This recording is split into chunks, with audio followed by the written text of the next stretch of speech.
Debbie Grayson is the mother of Mark Grayson, aka Invincible. She's also the wife of the great Omni-Man, who later labeled her as his pet, sadly. But even after all Debbie went through with Nolan, Debbie remained strong as ever. Now, I can't emphasize enough how much Debbie loved Nolan. Nolan was like the highlight of her life. And I don't mean this in a bad way, but in the sense that being married to the strongest man on earth is like the biggest flex you can think of. We saw Debbie show love and affection to Nolan throughout their marriage. She was a good wife that cared so much for her husband. The easiest scene for me that showcased the depth of her love and care for Nolan has to be this scene she saw Nolan in the hospital after he murdered the Guardians of the Globe. Cold towels and ice water.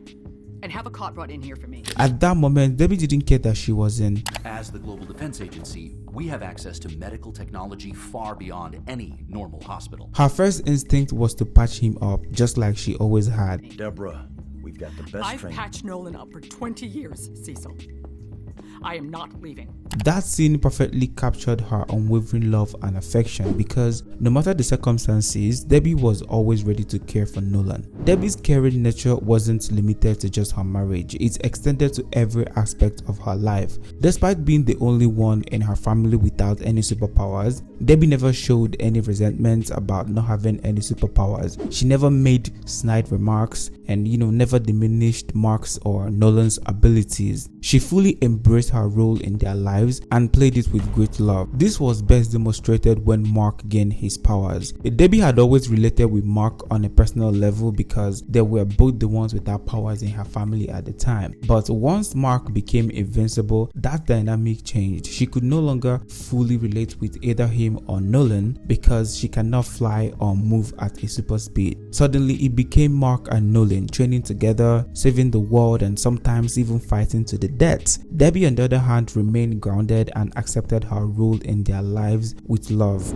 Debbie's entire world came crashing down when Nolan became a suspect in the Guardian's murder. At first, she was in denial, but her instincts told her something was off. She became a detective in her own home, searching for clues, trying to uncover the truth while, keeping her emotions in check so that Nolan wouldn't suspect a thing. Eventually, her suspicion turned into reality when Art revealed that Nolan was the one who struck first in the fight with the Guardians of the Globe. What stood out for me in that moment was how, even with undeniable proof, Debbie still tried to rationalize Nolan's actions. She still searched for excuses. This only proves Nolan and the Guardians fought. Maybe they attacked him first. Maybe he was trying to protect their legacy. That more than anything just proved how deeply she cared for Nolan. And I like that Nolan kind of witnessed the whole thing, to find out how his most trusted allies were in disbelief of his actions. Debbie's whole life changed in that moment. From seeing Nolan as the perfect husband and father, she started seeing him as the monster in disguise he truly is. Fuck you, Nolan. The pain of disappointment that Nolan has been living a lie started eating Debbie up. She lost all trust she had for him and asked him to leave. You may think Debbie asking Nolan to leave means she's done with him. Well, not entirely, because we saw Debbie at the GDA building with Cecil. They planned to take him down, but Debbie still cared enough to worry about his life, despite everything he had done. Figured out what he was doing and how to stop him. We failed on both those counts, by the way.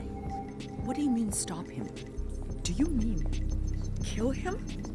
Cecil! Even after all he caused her, Debbie was still not ready for anything that might take his life. Now, the funny thing is that at the heat of the whole debacle, then came the ultimate humiliation. Debbie overheard Nolan call her a pet, claiming her life doesn't matter in the grand scheme of things. I do love your mother, but she's more like a pet to me.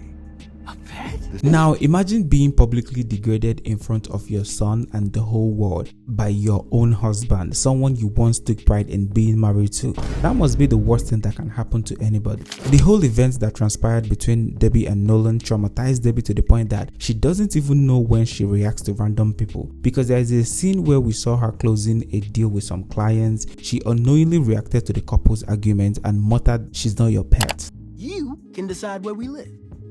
She's not your pet. This is what trauma does, bro. It just sneaks up on you without you even realizing what you just did. With Debbie's family broken and her sense of self in ruins, Debbie was left questioning everything. Why did Nolan do this? Why did he spend 20 years pretending to love them? Why not just break her heart quietly instead of, humiliating her in front of the entire world? If I had to answer that for Debbie, I would say that Nolan never expected things to turn out the way it did. Maybe he had a different plan, but the universe just bit into it. Or maybe on some level, Nolan truly wanted to experience what it meant to have a family. Because in the comics, Nolan mentioned that things are way different in Viltrum. They don't have the same family system that Earth has. So I feel like it was just more of like an experiment for him to see how it feels. And then he got caught up with a beautiful family and a beautiful wife. But then there's no excuse for Nolan, because at the end of the day, all he did came at the expense of Debbie's heart. Moving forward, we saw Debbie attempt therapy to know if it will help ease her pain, but it only kinda added to it, because one thing the therapy sessions revealed to her was that people are only close to her because they don't know who she was. The moment they find out she was Omni-Man's wife, they switched up on her. Gringo's husband, who lost his wife to Nolan, straight up kicked her out of the therapy group when he found out who she was. I remember watching this episode and thinking, who even gave him the right to stop her from coming for therapy sessions, bro? Like, you shouldn't come back to the group. Wouldn't be a safe space with you there. Motherfucker. That episode 3 of season 2, perfectly captured Debbie's suffering, because with what transpired between her and Gringo's husband, you realize that she's kind of like in an unending pain. It's crazy because even Nolan not being in her life anymore, Nolan is still actively making her life miserable. And to make matters worse, while Debbie was going through all the pain of heartbreak, Nolan was in another planet married with a son. Bro, Nolan is down bad to end Debbie, because the fuck? I consider Debbie a strong woman because after everything that happened with Nolan, she remained resilient and still took care of her family. She was a protective mom who actively looked out for her son Mark, making sure he's safe and okay. One of the things I admired most about her was how she never let her heartbreak show in front of Mark. No matter how much pain she was in, Debbie always maintained a happy face around Mark. When she visited Mark in the hospital, she put up a smiling face. When they got home, she still kept up with the act, all to make things easier for Mark. That level of strength is rare, because I know many people in her situation would have, completely broken down, leaning on their child for emotional support, sulking, shutting themselves away, and making everything about their pain. But Debbie refused to let that happen, because that is not the kind of person she is. She's in fact a strong woman, because after all she went through, she's still here standing tall. She even went back to her career, closing deals left and right. That is really commendable.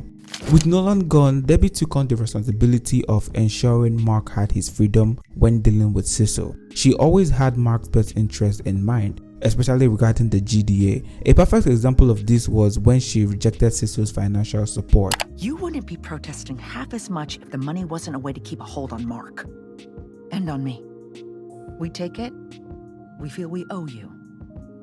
And I'm done feeling that way. Debbie did this so that the GDA won't have any leverage on them. She sacrificed an easier life without hesitation.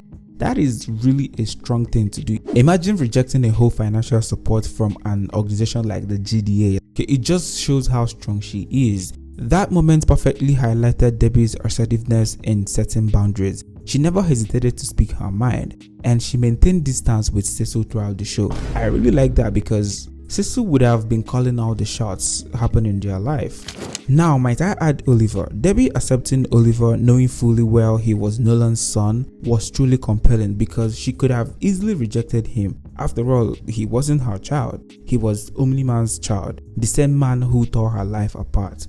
But she didn't. Instead, she embraced Oliver with open arms. She gave Oliver everything: love, guidance, and a mother's care. That alone shows the depth of her character. Whether it was done out of lingering feelings for Nolan or just the kindness of her heart, it speaks volume about how strong-willed Debbie is to even put up with it in the first place.